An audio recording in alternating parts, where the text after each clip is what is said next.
Hello everybody, it's me Nyaboy, and today I'm going to talk about AFCON, which stands for Africa Cups of Nations. I'm not really big into soccer like that. I don't really like watching soccer on TV. In fact, I don't watch soccer on TV. But this particular game, where it was at the finals and it was between Senegal and Egypt, really caught the world's attention. And a lot of people had a lot of reactions with the winning of the cup by the Senegalese football team, and just kind of seeing different, writers, celebrities, and how they reacted to that. And so what I want to do today is I want to give some kind of like like tied to a history lesson, so we can understand why something like AFCON, why it's so important, to the point where is people, we have different reactions throughout the continent. So I will jump into Egypt. I know a lot of people, you might not understand why I always reference Egypt, because today, as we know, Egypt is called the Arab Republic of Egypt. We have to understand it wasn't always inhabited by Arabs. Arabs are a new wave of people who came into the region. They are not indigenous to the African continent. So sometimes we forget that. When we look at the Horn of Africa or North Africa, it has one group of people dominating everything, but they're originally from the Middle East. And so what I want to do today, I want to tie AFCON to historical things, so we can understand why such a victory was important in a time like this, especially in the 21st century, especially in the year of 2022. So we have to understand something. The Senegalese represent what they call sub-Saharan Africa, which is like the majority of African people on the African continent were considered sub-Saharan. And then for everyone else who is of Middle Eastern heritage, or European heritage, or just mixed heritage, they're considered North African or Horn Africans, right? So that's according to what people call themselves, and according to research, that's how they identify. So I made a post the other day talking about how when it comes to Egypt as a country, they're only African by geography. They're accidental Africans, meaning that they don't consider themselves black. They don't consider themselves Africans in the way that it connects them to blackness or to black blood, but they are African per geography, that they are on the Horn of they are in North Africa and things like that. So when you have something like the Africa Cups of Nations, you're thinking, okay, African countries are gonna play against each other for this cup. But then a dynamic occurs where you have countries who are predominantly from North Africa who do not consider themselves genetically African. They don't tie themselves back to the African continent, participating in such an event. And so sub-Saharan Africans are fully aware of the oppression and the identity politics around all of this. So when Senegal won, sub-Saharan Africa won, because we're finally understanding that the future of the African continent does not rely on us being disunited. So a time will come where North African, East African, West African, Southern African, Central African, and so on would have to act as African for the best interest of the continent to move us forward, so we become trouble-free, poverty-free, and all of these things. But when you have groups and elements of people who think that history and they're tied to the land is not as important, then we have problems. So sub-Saharan African are indigenous Africans to the African continent. They are people who have been oppressed for so long.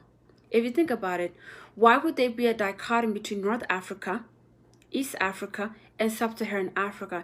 It's because what is now called North Africa used to be genetically the same as sub-Saharan Africa. It's only through the different mixes and the different colonization, the different occupations that happened throughout the years that caused a different gene pool to emerge in the north and in the east.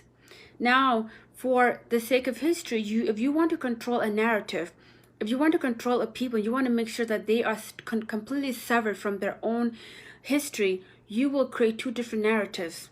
So now in our minds, we separate ourselves from North Africans because of the way colonizers have made it so. So when someone says I'm from North Africa, one image of who we think they are comes to mind. When a person says they're from sub-Saharan Africa, a certain image comes to mind. It's not widely accepted, even though scholars write otherwise and agree otherwise, that what we now call North Africa is just part of sub-Saharan Africa. They're all the same people genetically. It's just that different admixture had gone on. So when Senegal won, it was echoing a time that's on its way. African people are going to triumph. African people are going to take back control of the narrative of who they are. We cannot live in a continent where the contribution to the greater civilization, we're being whitewashed, we're being Arabized out of our own history. Because the people who live in these lands right now are not the ancient people. There are two populations that inhabit North Africa. There are the indigenous population that are being suppressed by the Arab, European, Spanish conquest. You know, they're there. Those conquerors are there among the indigenous.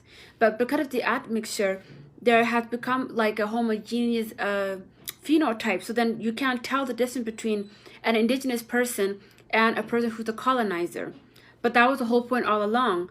Because for those within sub-Saharan Africa, we're not going to know quickly right away who the colonizer and who is an indigenous person until the person who's indigenous speaks up and say, hey, I'm indigenous, I'm in Algeria, I'm in Morocco, I'm in Libya, all these things, I'm being oppressed and the Arabs are controlling everything. It's only when the North Africans who are indigenous speak up about how they're being mistreated that we truly know, okay, there are indigenous Africans being mistreated and they are not having a good time, as we can see.